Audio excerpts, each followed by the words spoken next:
Welcome back, senior high class. I hope you guys had a great week, despite what we're seeing on TV with the election. So let's get into the lesson. First of all, I will give you some questions probably at the end, and this is going to be a two-part series. So this story that I'm going to talk about is coming from Luke 15. And if you have been in my class before, you've heard this before. It's called the Prodigal Son. And this story is about two sons, not just one. So the first part we'll talk about the younger son, and then the second part we're going to talk about the older son. One of the reasons Jesus came to earth was to help us see what our Heavenly Father is like. Jesus spent eternity past with this Heavenly Father, and he knows him very well. So throughout the gospel, Jesus gives us these word pictures called parables. Parables are earthly stories with a heavenly meaning. And he tells these to help us understand what our Heavenly Father is really like. In Luke 15, we see one of these occasions where throughout the story, Jesus helps us understand more and more the heart of God. We are told that the story takes place where Jesus is gathered around, and there are two different types of people in the audience. So as he launches into it, in verse 1, Luke 15, now the tax collectors and sinners were all gathered around to hear him. So let me explain something. First of all, tax collectors and sinners. They were in society at that time. There were four groups of people. You had the religious Pharisees, basically the do-gooders. You had the average person who went to church, did the right thing, was considered just the honest people of the society. And then you had the sinners and the tax collectors. So it's funny because you think, well, why the tax collectors at the bottom? A sinner can wake up in the morning and be like, phew, at least I'm not a tax collector. And to understand why they were so low, the tax collectors would take money from the community to fund the Roman army. They betrayed their own people. So the groups, the sinners and the tax collectors, both felt that they weren't good enough for God, so they didn't go to church. The church didn't want them, and they thought that, we are what we are, so, we're not allowed to go to church. They felt abandoned by God. These two groups, both of them could not get enough of what Jesus was saying. We're told that there's also another group in the audience when Jesus started to tell this story in verse 2. But the Pharisees and the teachers of the law were muttering to each other, this man welcomes sinners and eats with them. So, Jesus was sitting there with the sinners, the tax collectors, and then there were Pharisees there too. And the Pharisees are thinking, this guy Jesus claims to be from God, but he surrounds himself with ungodly people.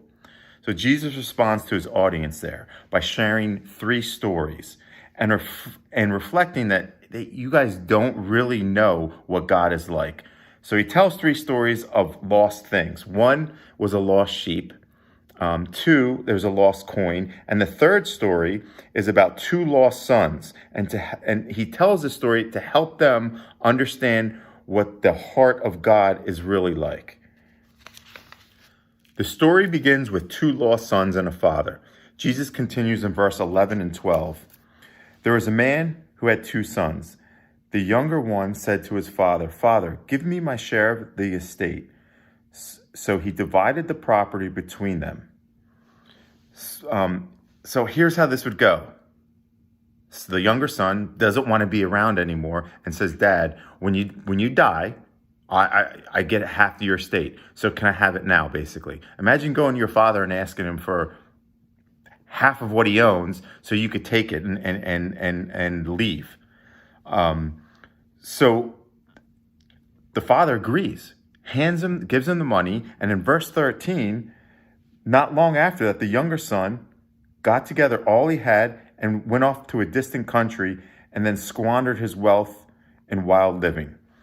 So the son takes the money, runs off to Vegas, gets the condo, starts partying, and it talks about with prostitutes, with alcohol, spends all the money on himself that his father worked his whole life for. we are told that in verse 14 that he runs out of money eventually. Verse 14, after he spent everything there was, everything he had, there was a famine in the country. So a famine would be like a recession today. Hard to find jobs, hard to get work. And so when that happened, he ran out of money, and the only job that he could find was running a farm and being in charge of feeding the pigs. Now, people are listening to this going, what? He's feeding pigs? It serves him right. He spent all his father's money. So you have to understand, in the Jewish culture, you were not allowed to touch pigs, let alone take care of them. So he's thinking, this is the worst case scenario. His son probably thinking, his son deserved that. Now, if Jesus stopped the story right there, his audience probably would agree that, yeah, that's probably right. God is what God's like. You know, you reap what you sow. You took all your father's money. You spent it all. Now you got to feed pigs. He got what he deserved. But Jesus didn't stop the story right there. In verse 17, when he came to his senses, he said, how many of my father's hired men have food to spare? And here I am starving to death. I'll set out, go back to my father, and say to him, Father, I have sinned against heaven and against you. I am no longer worthy to be called your son. Make me one of your hired men. So he got up and went to go see his father. So I can imagine how this went as he decides to comes to his senses and make a plan to go back home. So, I'm sure he realizes that his servants had food to eat. He had nothing to eat. He was starving. And he decides to, I'm going to come up with this plan. I'm going to go back home. I'm going to tell my father, I'm not worthy to be your son anymore. Let me just be a worker and a servant in the field, and let me take care of the land, like as your servants are doing. So he takes off and he starts heading back home. And in verse 20, he says he got up and he went to go to his father. But while he was still a long way off, his father saw him. So as he's walking down the road, probably coming up with this story, his father was out there waiting for him. And he sees him and he goes running to him. And it said his father was filled with... So let me pause for a second. What do you think God is filled with when he looks in your direction, my direction, or any direction of any of his people of his that he loves, and he sees his children running, rebelling, doing things that they probably know they shouldn't be doing, or promising, I'm never going to do that again, and keep doing the same thing over and over again? What do you think God's filled with? Rage? Anger? Jesus said the Father was filled with compassion. So this is huge. This is where Jesus is saying to his audience, the tax collectors, the sinners, the Pharisees, none of you truly understand what God is really like. Maybe you guys don't understand what God is like. Maybe we don't understand. But from this story, when you see, Jesus said that if you've been running your whole life and God trying to fill the void with whatever it is, with drugs, with sex, with alcohol, his audience truly doesn't understand what God is like. And at this point, the son is trying to get his story out. Dad, I'm sorry, I failed you. But the father cuts him off. He's telling everyone, bring the ring out, bring the best clothing, bring the sandals, kill the fatted cow. In verse 20, it says, while he was a long way off, his father sees him and he was filled with compassion for him. He ran to him, he threw his arms around him and kissed him. The son said to him, Father, I have sinned against you and I have sinned against the heavens. I mean, no longer worthy to be called your son. But the father said to his servants, quick, bring the best robe, put it on him, put a ring on his finger, the sandals on his feet, bring the fatted calf and kill it. Let's have a feast and celebrate, for the son of mine was dead and is alive again. He's lost and is found. So they began to celebrate. So immediately the father embraces him. You know what his father didn't do? His father didn't say, hold on, clean yourself up, then I'll hug you. Or, maybe you got to go to rehab first, and let's see if this is really true, that you really mean your work, you're going to stay around this time. He didn't. He embraced him. You know what his father didn't say? Only after you clean yourself up, or maybe only after you make promises that this is over, or go to rehab and we'll see if this is the real thing. I mean, his father embraced him, kissed him, took him back regardless. I mean, we're not even sure if he wanted a relationship with his father. I believe he came back because he was hungry and he just wanted something to eat. And Jesus said that was enough.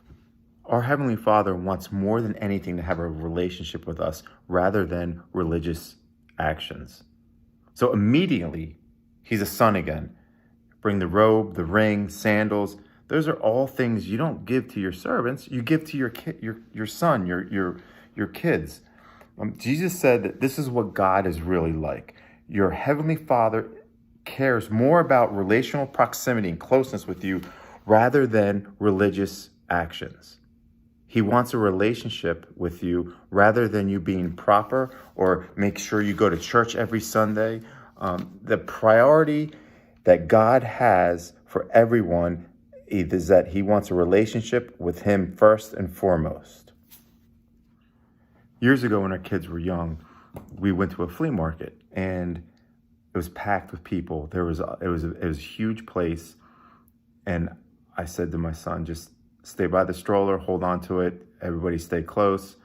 And before we knew it, we both turned around, we're like, where'd Chris go? Well, I started running up and down the aisles looking for him. I found a security guard. I said something to him. He radioed into the headquarters. And within like 5 minutes, he was standing in the room when I walked in with a police officer, head down, sad, probably upset, scared. And I went running to him. I wasn't upset. I wasn't mad. And the whole time I was looking for him, what was not going through my head was, I told him to stand by me. It serves him right. Hopefully he'll learn his lesson, or he's going to be punished as soon as I get my hands on him. That's the last thing that went through my mind. All I thought is, where is my son? I can't find my son. And when I saw him, I grabbed him and kissed him and hugged him. Jesus was explaining this when the Father saw his son come walking down the road to everybody to let him know what our Heavenly Father is like. He looks at you and he wants a relationship with you. He doesn't care about anything else but to have a relationship with you. At the moment I saw my son, I opened my arms up and just wanted to hug him. And that's what Jesus said his Heavenly Father does the second that you decide to stop running and turn. Our Heavenly Father looks at us with compassion. And when you turn to him, he will open his arms and take you with grace every time. So I hope you guys can see the difference with this story and what Jesus was trying to tell the Pharisees and the sinners and the tax collectors. It doesn't matter what you've done or where you've been. As long as you turn to God, he will take you back with open arms. So at the end, what I'd like for you guys to do is email me. Just give me, now again, remember, there's a second part to this story because there was an older son. And there's an example that Jesus talks about the older son also and what that he represents. And we'll get into that. So what I would like everybody to do is just send me an email just so I know that you listened to the lesson and you heard the whole thing, because I want you to send me an email saying, let me know what the younger son had to do when he ran out of money. My email is steris1228@gmail.com. And we'll get into the second portion of this because there's an older son that a lot of times when the story is told is not really talked about. It's a little bit in the Bible, but Jesus is very clear, and he's making an example out of the 4 groups of people that are listening to him. And he talks about the older son and what the older son represents. So have a great week, and I look forward to getting back together.